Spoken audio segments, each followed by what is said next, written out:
Hello అండి అందరికీ welcome to my channel. ఇవాళ నేను తెలంగాణ స్టైల్లో పచ్చి పులుసు చేద్దాం అనుకుంటున్నానండి. దానికి ముందుగా చింతపండుని నానబెట్టుకోవాలి. తర్వాత ఇట్లా పచ్చిమిరపకాయలు కానీ ఇట్లా సన్న మంట మీద కాల్చుకోవాలి. పచ్చిమిర్చి చింతపండుని బాగా పిసికి నీళ్లు పోసుకోవాలండి తగినన్ని.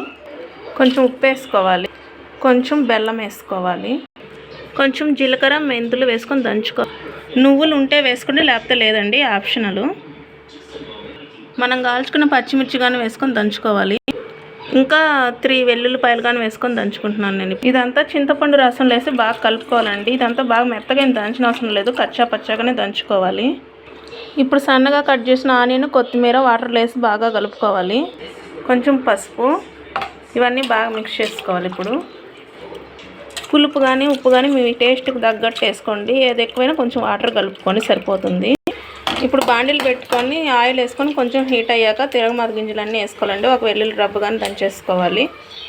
కొంచెం ఇంగు వేసుకోవాలి. ఇప్పుడు బాండిల్లో మన పచ్చిపులుసుని ఇప్పుడు బాండిల్లో వేసి బాగా